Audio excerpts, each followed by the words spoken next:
Our guest has arrived, Dr. Nkimbeng. Let's see if we can get her up on the screen here. It's Dr. Manka, is that it? Yes. And I'm supposed to do a quick intro, but you've got a long biography for such a young woman. So you're a nurse researcher and an assistant professor, University of Minnesota. Have you picked up the Minnesota accent yet? Not yet. I still have my Boston accent or my Massachusetts accent. So at the School of Public Health and an affiliate assistant professor at the University of Minnesota School of Nursing. And I'm going to cut through to the chase. Isn't she related to Fru? She was. I'm trying to protect her from that. So you went out to UMass Amherst and got your bachelor's degree. So that was good. You have a PhD in nursing from Johns Hopkins School of Nursing, a master's in public health from Boston University. That's all pretty impressive to me. And your research centers around understanding the cause of health inequalities in minorities and improving health outcomes for older adults. Yeah, I'm all in favor of that. So you're currently leading two projects with African immigrants in Minnesota, trying to understand African immigrant dementia care, caregiving, and education experiences and needs. That's all pretty good. We have a slideshow. Does anybody have the slideshow? So, Doctor, give us a quick overview. So your question again, Cliff? Yes, put her on the screen, and we're looking for the slideshow. Download the slideshow. Okay. That's good. That's going to take a little bit. I'll tell you when I'm done. That'll be good. You can see the oppressive atmosphere under which we work here. The producer is in charge. How did you end up in Minnesota? Good morning, everyone. Thank you so much for having me on today. I guess my journey to Minnesota is a long one, starting out in Cameroon, West or Central Africa, and then I'm sure you already know that there's kind of a civil war happening in Cameroon and Amazonia, so there's all of that. So that's a little bit of my history, going to primary school and boarding school in Cameroon and wanting to become a medical doctor while I was there, and then migrating to the United States as a teenager to join Dad when Dad had already moved out here. So I moved to Law Mass to join Dad and went to Law High School for a couple of years, and then did all of the things that you talked about in my CV, the master's, the PhD, and then really hoping to work in community. And as I was finishing up the PhD, a great opportunity came out to work with the African immigrant community in Minnesota, really to understand what was happening related to healthcare needs for older adults around dementia. And so I moved kind of to Minnesota to join my community partner to do that work. Ah. Okay then, that sounds good. When you talk about the African community, are you talking about people from Africa, or do you also include people who have immigrated to the United States from the Caribbean? So the term immigrant is typically referred to as somebody who was born outside of the United States, and then we begin thinking about the buckets. So as an African immigrant, we typically have quite a few designations or kind of different ways of talking about African immigrants. So we have the first generation African immigrants. Those are people like myself and Dad, Mr. Nkimbeng, who were born in or on the continent of Africa and then migrated to the United States. And then that's the first generation of African immigrants. And then we have what is called the second generation of African immigrants, who are the people, kids or children who were born to parents in the United States, but whose parents were born in Africa. And that is very different from the African Americans, which is typically the descendants of slaves in the United States. And that is also very different from Afro-Caribbean, who are the persons of African descent who were born on the Caribbean islands. And so with the Afro-Caribbeans, you have the first generation who were people who were living in the United States, born on the Caribbean islands. And then we have the second generation who are also people who were born in the United States, so children of persons born in the Caribbean islands. Okay. We can't get your slideshow up. Can you share the screen and put the slideshow up at your end and talk to it? Yes, sure. Okay. 1 second. I can download that. That'll be good.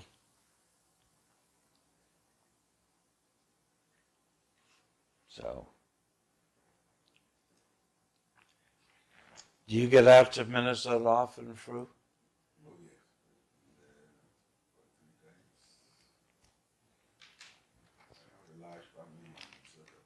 Oh, you do? So, I'll ask Fru, what caused a lot of people from Africa to immigrate to the state of Minnesota? I mean, we have all kinds of areas in the United States. What attracted them to go to Minnesota? I don't really know. I can only speak for the Northeast here in Massachusetts in particular.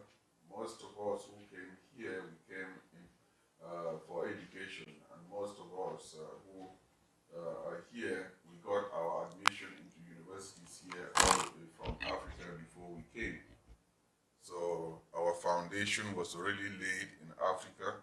Then we came here to continue our education.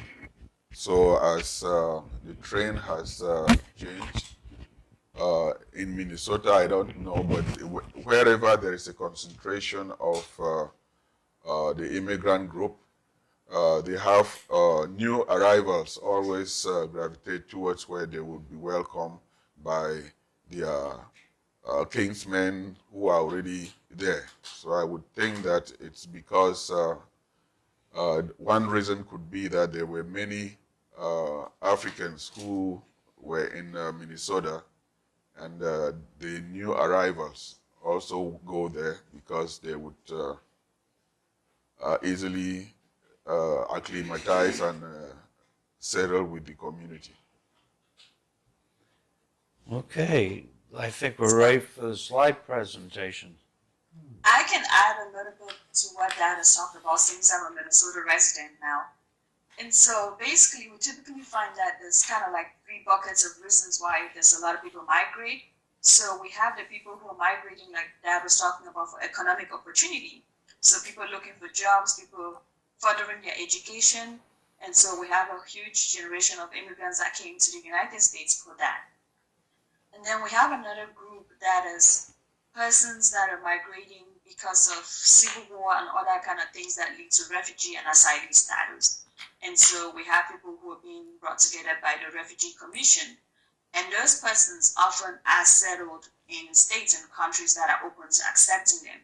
So we find that a lot of the East African immigrant population in Minnesota, they've migrated as part of the Civil War refugees to the United States. And then we have another bucket of immigrants that migrate due to family reunification, and so that's persons who had come to live in the United States are now requesting for their family members to be brought here, or also persons who are migrating through the visa lottery program. So that's another bucket. And so those are some buckets of how we get a lot of African immigrants and other immigrants from different parts of the world into the United States. Oh, good. We're ready for the slides.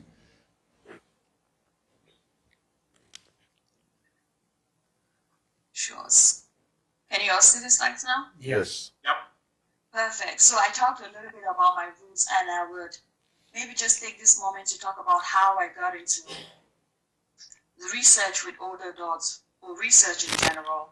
And so when I graduated from UMass Amherst, I was working at Lowell Community Health Center, and I was kind of witnessing a lot of difficulty there. I would see a lot of persons having to choose between buying their medications for diabetes or buying dinner. And so that's kind of when I began thinking there needs to be something that we can do, or there is something that we can do to improve health of older adults.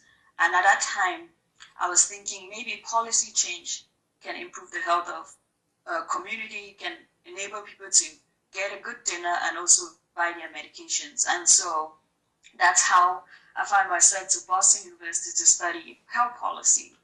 And while I was at Boston University, I had an opportunity to work on a research project. And that project was the 40,000 clinical trial that was happening in Zambia. And during that time, I witnessed how what informs research or what informs policy is actually research and quality evidence from research. And so when I graduated with my master's in public health at that time, I figured, all right, I'm going to go work on research projects that are targeting health policy. And so as I began I moved to Baltimore at the time to work on a research project with older adults that was helped at improving a CMS policy around staying at home and aging in place. And then as I was working on that project, I realized that the persons that were in that kind of bucket of group were persons that were old, were people who were very challenged. And so I began looking at the African immigrant community because I am part of the African immigrant community. And I go out to community-based organizations and I see a lot of older adults who were suffering from similar challenges that I was helping US-born older adults deal with. And so I began thinking maybe I can use what I was learning in that policy-informed project to help in the African immigrant community. But then my mentor at the time asked me, what is the evidence? How many African immigrants are living in the United States? How many African immigrants are suffering from the same issues that we're working on this project? How many African immigrants have physical function? How many African immigrants have dementia and all of those things? And so I began looking at the data and I could not find anything on the African immigrant population, especially the older adult population, which is how I then realized that if I'm not the person gathering this data on the community, we might not have any data. And so that's one of the reasons how I went into research and research for older adults, older African immigrants in particular. And so in the slideshow, I'll talk about two of the projects that we're working on in Minnesota to explore kind of dementia care needs with African immigrants. And so the first one is the African Immigrant Memory Loss Project. And this project, I don't know if you all are familiar with the term community-based participatory research project. It's a method where the researcher works with the community and in the community to do a project. And oftentimes, in this approach of research, what is encouraged is that the question or the need arises from the community and not the researchers. So the community is supposed to really identify what they need in terms of research, and then they're supposed to work together with the researcher to really identify those needs or solve that problem that was identified. And so for the African Immigrant Memory Loss Project, which its goal is to develop culturally informed instruments and then use these instruments to collect data on dementia care needs, knowledge and resources, what happened is that our community partner, ASA, and ASA is African Career Education and Resources Inc., began noticing that there was a lot of challenge in the community related to dementia care for African immigrants. And so they approached my mentor at the time, Dr. Joe Gogler at the University of Minnesota, and they said, we've noticed this need. Your expertise is dementia. We are community members. We really do not know what to do. How do we understand this in a more systematic way, not just in the kind of dotted way that we're seeing it in community X and community Y? And so at the time I was finishing up my PhD and I was looking for kind of the next things. And so my mentor put together a group including ASA and myself to apply for a grant so that we can fund this work. And so we got the grant. So this project is funded by the University of Minnesota Program in Health Disparities. They gave us a small grant to work on this project. And so once we got the grant, which was summer of 2019, we really began thinking about how do we do this project in a way that is equitable. So it's not that the researchers are powering the project, but it's an equal partnership between the researcher and the community. And so we decided to create this model, which is a threefold model. So we have the community partner, which is ASTA, the staff and the interns, working together with the university research staff and team and volunteers. And then we created a project advisory board, which is made up of 20 members in the community. And so we now began to do the project in August of 2019. We started by having community conversations. We held about 5 community conversations, asking people, what have you seen? What have you heard? What do you know? And then we got that data and we used it to create a survey that we then implemented in the community. Back again in the community, went out to churches, mosques, community-based organizations, and administered the survey there, and we also did it online for people who are very tech savvy. And so we implemented that project and we finished that project in March of this year. And then while we're doing this project, we had quite a few people at the community conversations coming to us as a research team, telling us, we already know that there's a need for dementia education in the community. Nobody knows what dementia is. Nobody knows how it manifests itself. Nobody knows how to manage it. Why are you doing a research project now, asking us questions when you already know what their need is? And so that's when the next project was kind of born, which is the African Immigrant Dementia Education Project. And so the goal of this project is to develop a culturally tailored dementia education for the African immigrant community.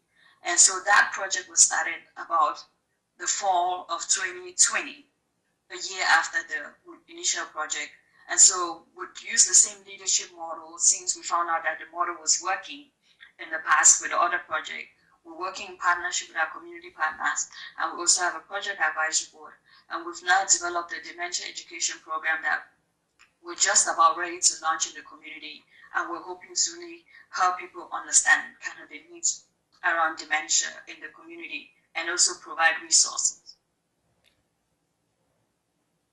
And then as we began thinking about the projects, we had 2 projects already lined up, and we have more projects in the pipelines. We have a couple of grant applications that are out for different projects. We realized that we cannot keep naming each of our projects by its unique name, the African Immigrant Project, the Dementia Education, the Memory Loss. And so the names are going to become too many for anyone to remember. And so last summer, it was voted by our board and the entire research team that instead of calling each of our individual projects their unique names, we're going to just have a group name, which is called the Immigrant Memory Collaborative, to really capture all of the projects that we're working on related to memory in the community.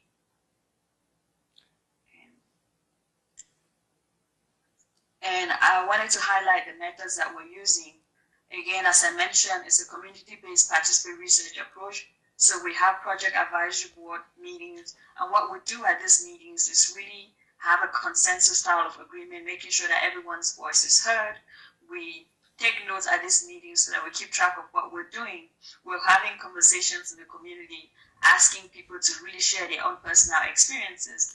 We're conducting surveys, and we're also talking to individuals for 2 to 3 hours in key informant interviews to explore kind of what they know, what they're doing, and how it's affecting them personally. And then, like I mentioned, this work cannot be done without the whole team, the village. We have our participants, we have our project advisory board members, we have our volunteers. Again, a lot of community members have volunteered for these projects, both from our community partner and also from the university. We have a lot of undergraduate students at the university who are volunteering for our work. And then, again, all of this work would not be possible without some of the groups that are funding our work, which is the chair, Robert Elkin, Endowed Chair at the University of Minnesota, and Johns Hopkins Alzheimer's Resource Center, University of Minnesota Program in Health Disparities, and the Minnesota North Star Geriatric Workforce Enhancement Program, which is SQUARE. And I wanted to just share highlights of this. I know you all will have questions about kind of what we've found, what the results are, and what we're going to do with some of the data that we found. But I'm just going to stop here and then welcome on any and all questions that you have for me. Thank you. Okay, that's a good summary. Uh, Lack of data is always bothers me. I like data as a way of understanding. Who's that? Lord Kelvin says, if you can't measure it, you don't know what it is. So, it's information. Have you been in contact with the U.S. Census Bureau to see if they can help or if they're interested in what you're learning? So the short answer is not yet. And because what happens is the Census Bureau actually has a couple of projects that are collected related to census data collection and census tracts. But what often happens is that we don't get a lot of immigrants into that data set. And so there is a data set, there's quite a few national data sets. One is the National Health Interview Survey that collects data. So the first thing is that we don't have a lot of immigrants in this national data set. And there's a couple of reasons why we don't have a lot of immigrants in it. The first one is that immigrants typically reside in multi-generational homes and in ethnic enclaves, and so the way the census does the sampling, it's tricky because it might not capture the way immigrants typically reside, and these are cultural norms in which immigrants stay in homes with the parent, the grandparent, and then kids, and even quite a few generations in homes. And so this, the way data is often collected in some of these data sets does not capture that. Secondly, there's kind of cultural issues where people come from countries where there's no research and there's no data, so they don't understand what data is. And so if somebody approaches you at your door trying to gather data and you don't know what research is and what data is, chances are you're going to say no. And so then your voice is not counted in those data sets. And then the last aspect of those, the limitations of those national data sets is that typically, to make it very easy and capture general information, they don't ask a lot of specific questions.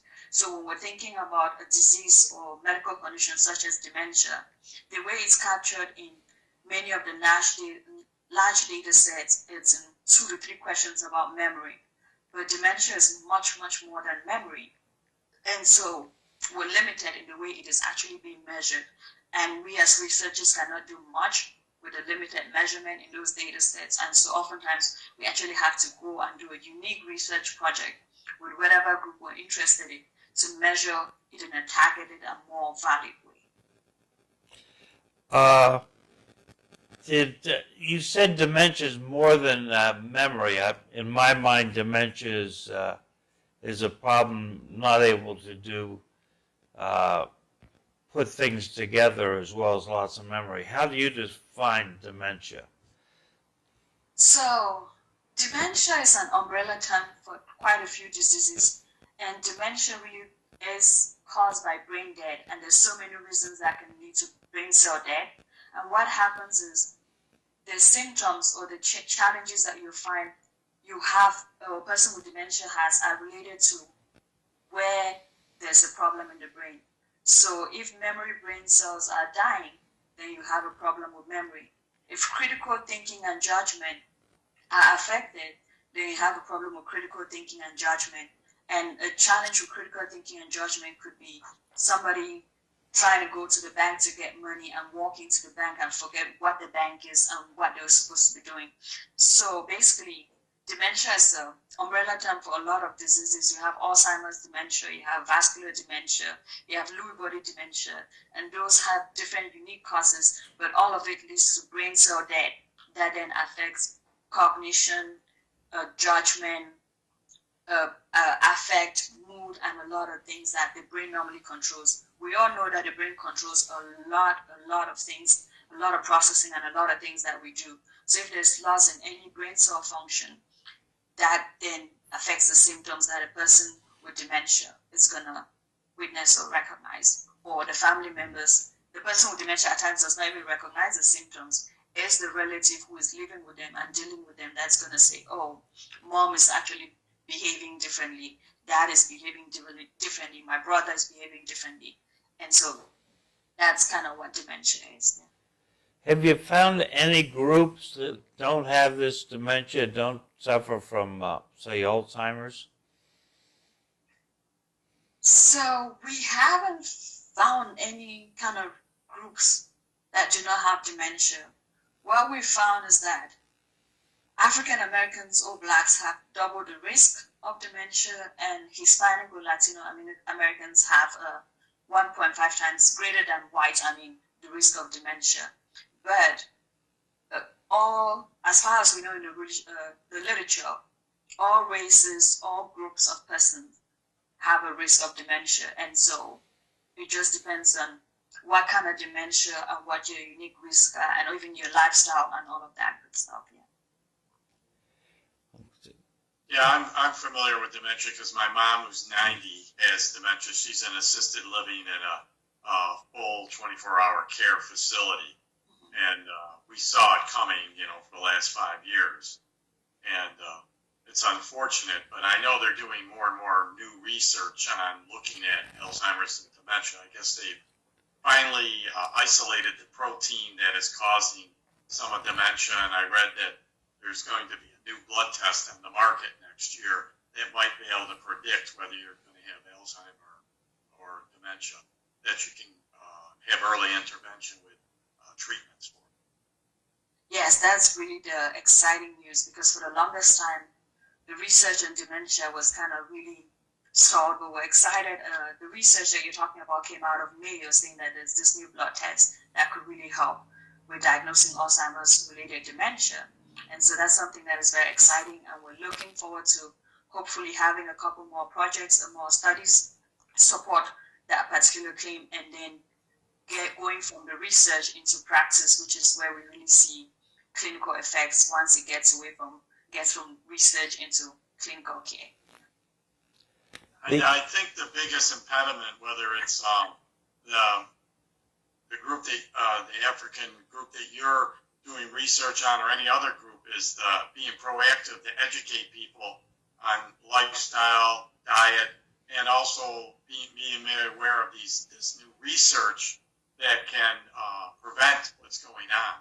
I think that's the biggest problem in a lot of communities, is that the people are not aware of what can be done. And I believe that's what you're working on mostly, is, if you're not aware of it, how do you know how to prevent it? So.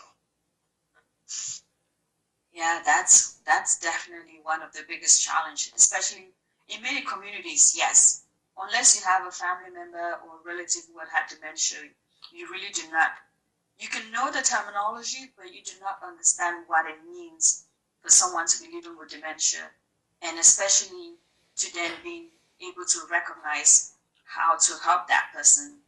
And like you're talking about, like, there's so many hurdles with the healthcare system on just being able to pick up the symptoms that a family member is dealing with, and then going through the process of assessing and then getting a diagnosis. Do you mind me asking how your family got a diagnosis? Tell us a little bit more the process. Yeah, sure. So we saw my mom starting to have issues with memory, repeating. We saw it starting to go over the years, because my parents are both 90.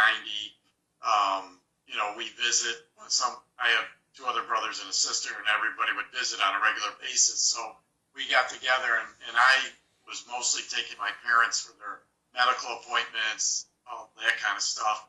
And we noticed that, and so we had my mom evaluated.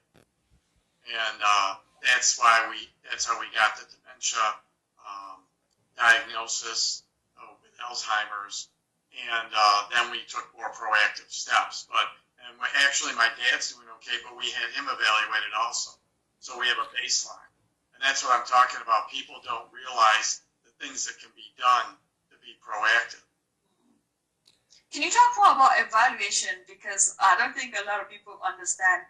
Was it just like you went in and got a blood test, like for diabetes, and then they gave the diagnosis? Well, there was numerous things. There some blood work done, and then there was an evaluation test, and we actually went to a doctor who deals with Alzheimer's and dementia. So they evaluate on your daily living activities on what you're capable of doing. Like my mom couldn't do finances. We noticed that. So that's one of the things they evaluate you on. They also ask things like, do you know where you live? Can you identify certain animals? There's a test that it's like 20 questions. That's only part of it. You know, I know they made a big thing with Trump taking his test. He passed it. Well, I was there when they did the test. That's only one part of it. You know, there's other things that they do, and that's what I'm saying about being proactive and being aware. Because we talked to her primary care physician, and she's the one who ordered some of the evaluations when we saw it. And I just think people put it off as, well, you're getting older, you can't remember things. And it really isn't that. There's a number of things that are happening. And it's subtle. It doesn't happen like today you can do it and tomorrow you can't. So it's something, if the family is paying attention, you can see it. But if somebody's living by themselves and they don't have friends and support group, then it can happen and all of a sudden you're like, how did those people get like this? And I think that's more what you're talking about, trying to be more proactive and making people educated so that you can get to this earlier and help people. Yeah, let me ask you this. In your research, have you noticed a difference in minority health between immigrants and their U.S.-born counterparts? There are definitely differences in health, and it really depends on what generation of immigrants you're talking about. So basically, what we find with a lot of the first generation immigrants when they first migrate to the United States is what we call a healthy immigrant effect.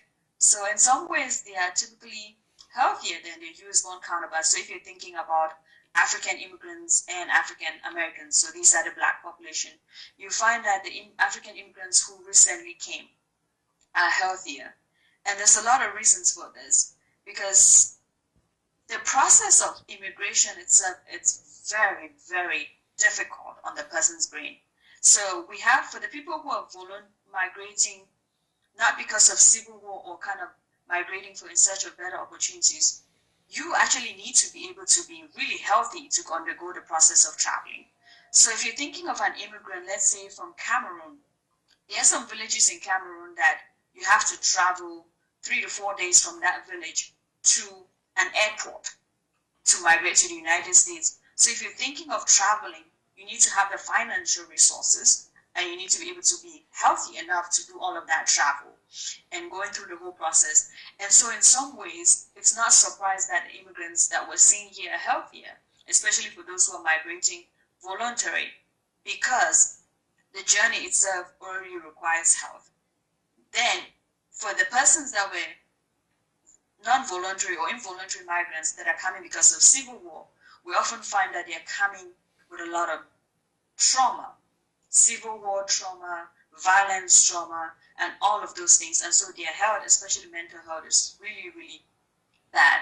But what we find that as soon as immigrants start living in the United States for about 10 years, their health starts changing and it's kind of narrowing, and now they have similar health outcomes, so that by the second generation, the health outcomes are just similar to those that are born in the US. And so even if an immigrant migrates while they are healthier, they typically come here, and then by the time they stay here longer, they're losing any benefits that they might have had. And for those who have any trauma, violence, civil war, any of those things, it also gets a little bit worse as they stay here, because some of those memories are even repressed, and then as they get older and other things happen, things start showing up in very different ways.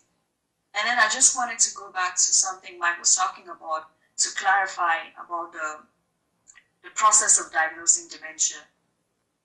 Again, we really do need to educate our communities, because that process for some people can take years, depending on access that you have.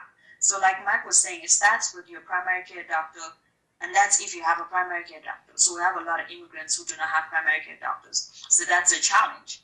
And so if you do not have a primary care doctor, you can't even begin to get in to access the basic blood tests that need to be done, to access some of the neurocognitive testing that need to be done.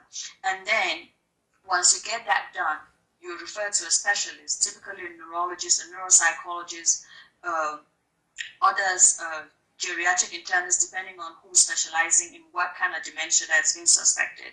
And then you go through this process of assessment, again, months, MRIs, different kind of imaging tests that have to be done. If you do not have the funding, the resources to go to all of those appointments, if you do not have transportation, if you do not have the family support to get all of those things done, it can be challenging. And so some of the things that are basic for some groups might become really challenging for other groups that have like challenges. For example, in Minnesota, we have rural Minnesotans that do not even have a neuropsychologist within 100 miles of where they live. And so if you're living in a rural setting that has, and your family is worried about you having dementia, you can go see your primary care doctor if they're even close, and then it might take you a lot of planning with your relatives to be able to plan time to drive whatever 100 miles, how many schedules you have to coordinate. And so that's where some of the challenges in accessing care come. And if people do not recognize that these things are happening or have to happen to get a diagnosis, we're not prepared. And so that's some of the work that we're doing related to really help people understand what the disease is, what the diagnosis process is, not to even talk of what the treatment options are. I did have a question from someone. Are there any exercises you can do to keep your brain healthy as you get older? Any activities you can participate in?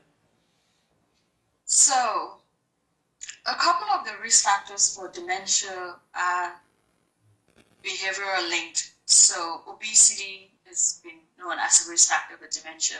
Diabetes and hypertension, which also have like diet and health lifestyle issues, have also been noticed as risk factors for dementia.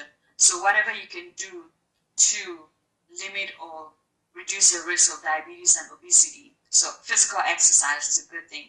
And then a lot of research is showing that social and cognitive engagement also helps. So doing puzzles, things that stimulate your brain and memory, are also helpful and also recommended. Sudoku, all of those kinds of things.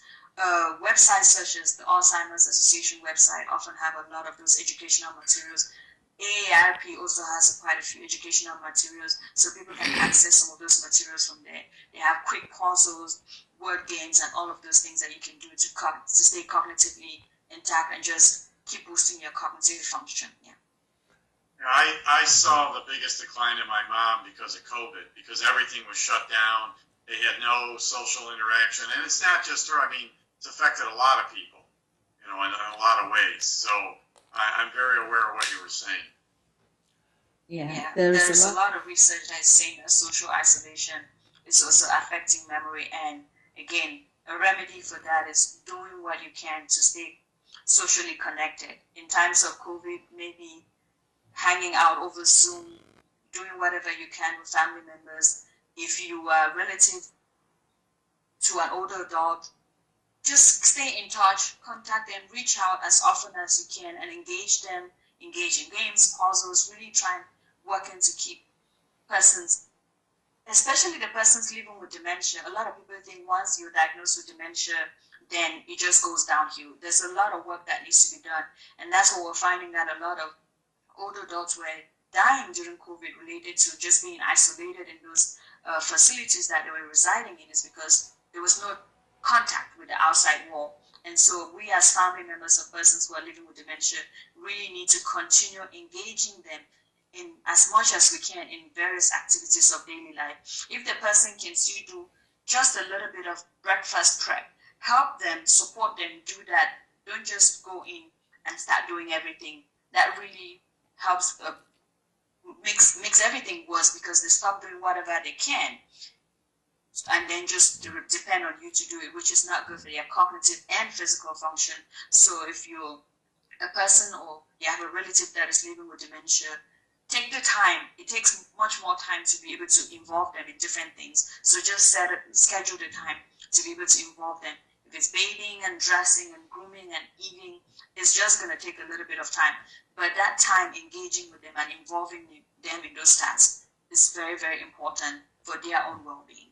Okay, so we've got to go because we have to send your father off to work to get him mental stimulation.